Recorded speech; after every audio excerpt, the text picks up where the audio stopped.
శ్రీగురుభ్యో నమ. హరి ఓం.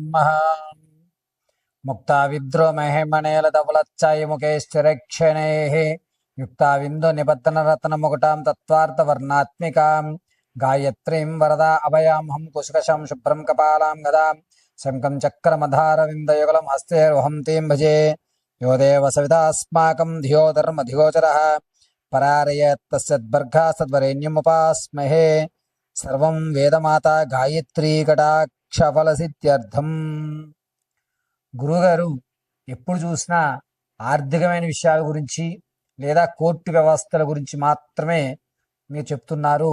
విద్యార్థులకి స్కూల్స్ ప్రారంభమయ్యాయి కాబట్టి కాస్త విద్యలో తక్కువగా ఉన్న వారికి, అదేవిధంగా చదివింది మర్చిపోవడము, ఇది వరకు బాగా చదువుతూ డల్ అయిపోవడము, ఉన్నట్టుండి తను మొత్తం తన యొక్క విజ్ఞానాన్ని అంతటినీ కూడా చాలా తక్కువ స్థాయిలో విడిచిపెట్టి చెడు స్నేహాలకు లోనయ్యి బాగా చదవడం వ్యక్తి సి గ్రేడు డి గ్రేడ్లోకి మారిపోతూ ఈ యొక్క రాశి ప్రభావాల ఫలితంగా ఏమైనా వీరికి జరుగుతున్నాయా? మేషం నుంచి మీనం వరకు కూడా విద్యార్థులు ఎటువంటి మంత్రాన్ని రోజు పఠించుకోవడం వల్ల విద్యలో మెరుగైనటువంటి స్థితిగతులు కలుగుతాయి? వీరు ఏ దేవతారాధనలు చేయడం వల్ల విద్య అనేటువంటిది అభ్యసిస్తుంది? అన్నిటికంటే ముఖ్యమైనది విద్యే కాబట్టి అటువంటి విద్యార్థులు ఉన్నతమైనటువంటి చదువుకోవడానికి, చదివింది గుర్తు ఉండడానికి, మీరు పరీక్షల్లో ఉత్తీర్ణులు అవ్వడానికి, అదేవిధంగా నిరుద్యోగులకి ఎప్పటి నుంచో ప్రయత్నాలు చేస్తూ ఉద్యోగం రాక కాంపిటేటివ్ ఎగ్జామ్స్లో 10, 2, 5 మార్కులతో శృతిలో మీ ఉద్యోగాన్ని కోల్పోతున్నటువంటి వారికి ఇలా కేవలము ఈ ఎపిసోడ్లో విద్యార్థులకి నిరుద్యోగులకి సంబంధించిన విషయాన్ని మనం చర్చిద్దాం.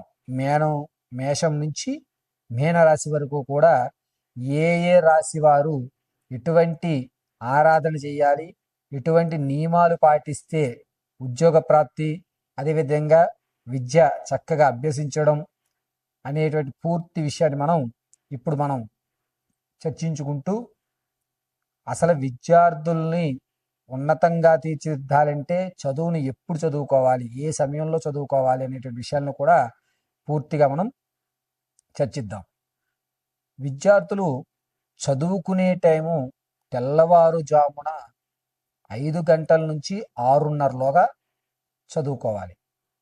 ఏ విధంగా చదువుకోవాలి అనేది ప్రతి రాశి వారికి కూడా చదువుకునేటువంటి సమయాన్ని మీకు చెప్పడం జరుగుతుంది. వృషభ రాశిలో ఉన్నటువంటి విద్యార్థులకి వచ్చేటువంటి అక్టోబర్ వరకు కూడా ఓవర్ కాన్ఫిడెన్స్ లెవెల్ ఎక్కువయ్యి చదివిన దాన్ని విస్మరించి ఇవన్నీ నాకు వచ్చులే అని ఓవర్ కాన్ఫిడెన్స్తో మాత్రమే పిల్లలు ఉంటారు. పైగా వీరు ప్రతి విషయాన్ని కూడా నెగ్లజెన్సీ అనేటువంటిది ఏర్పడుతూ ఉంటుంది. అది కూడా వచ్చేటువంటి జూలై 19వ తారీఖు తర్వాత నుంచి మొండితన వైఖరికి, ఆటలకు ప్రాధాన్యతం లేదా ఇతర యావిగేషన్స్ మీద చెడు స్నేహాలకి అలవాటు పడేటువంటి అవకాశం ఎక్కువగా గోచరిస్తోంది వృషభ రాశిలో ఉన్నటువంటి విద్యార్థులకి. ఈ వృషభ రాశిలో ఉన్నటువంటి విద్యార్థులు జూలై తర్వాత నుంచి ప్రవర్తనలోనూ ఆహార నియమాల్లోనూ కొన్ని మార్పులు అయితే చేసుకుంటున్నారు.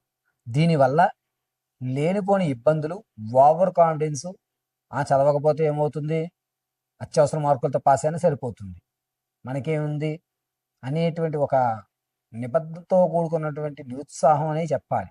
వాళ్ళ వరకు వాళ్ళ వైపు క్లారిటీగానే ఉన్నామని అనుకుంటారు. మనం ఎంత చెప్పినా సరే అదేదో సోది చెప్తున్నట్టుగా భావిస్తూ ఉంటారు విద్యార్థులు. ఇటువంటి స్థితి ఉన్నటువంటి విద్యార్థులు ఈ సంవత్సరం అంతా కూడా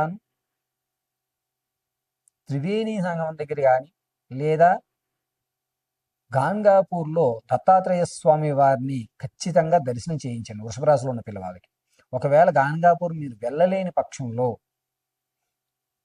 ఏదన్నా ఆవుకి చోలే శనగలు కేజింపావు ప్రతి బుధవారం సాయంత్రం నీళ్ళలో నానబెట్టి పిల్లాడి పడుకున్న స్థానం వద్ద, అంటే ఆ బెడ్కి కొంచెం దూరంలో వాటిని పెట్టేసి మరుసటి రోజు ఉదయం స్నానం చేసేసిన తర్వాత పిల్లవాడికి ఆ శనగల్ని ఏదన్నా ఆవుకి తినిపించమని చెప్పండి, కాస్త బెల్లం పైన తురుము వేసి.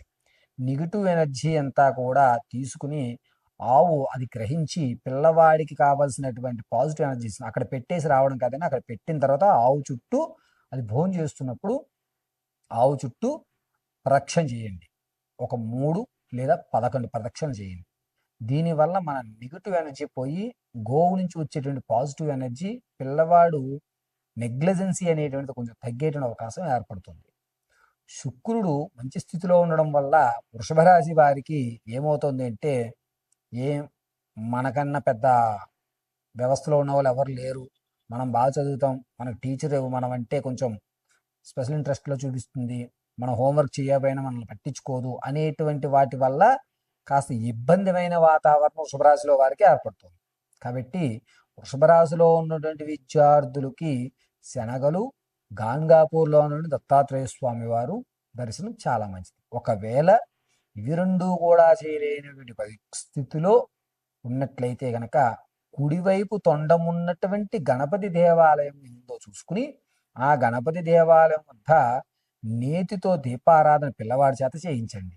గురువారం స్కూల్స్ ఉన్నాయి కదండి, పొద్దుటే 6 గంటలకు వెళ్ళిపోవాలి కదా అనుకుంటే ఆదివారం అయినా సరే చేయించండి. కేవలం ఆదివారం చేయించండి.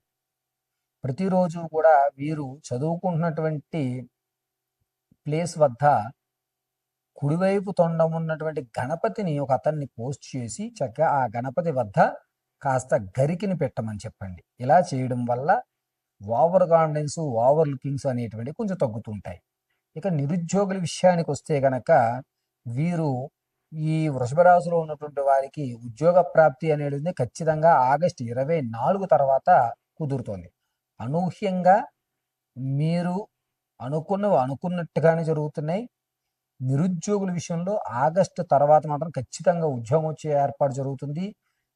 ఈ నిరుద్యోగులు ఎడమవైపు తొండము కలిగినటువంటి గణపతి వద్ద బెల్లాన్ని నైవేద్యంగా సమర్పించి ఆ బెల్లాన్ని సాయంత్రం వేళ స్వీకరించి గణపతి అధర్వణ శీర్షం అని ఉంటుంది, యూట్యూబ్లో కొట్టండి, గణపతి అధర్వణ శీర్షం, దాన్ని వినండి.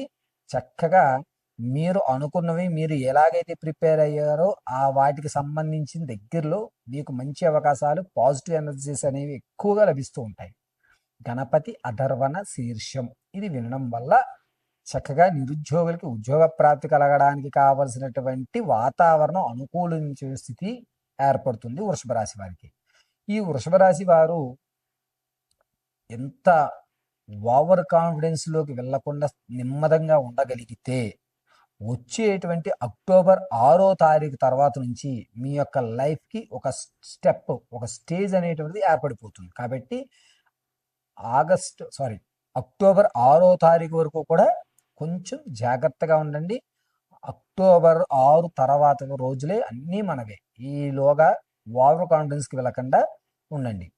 అయితే ఈ వృషభ రాశిలో ఉన్నటువంటి వారు మరిన్ని విషయాలు తెలుసుకోవడానికి కింద స్క్రోల్ అవుతున్న నెంబర్ని సంప్రదించి మీ పిల్లల యొక్క పూర్తి భవిష్యత్తుని తెలుసుకోండి. పరమేశ్వరార్పితమస్తు.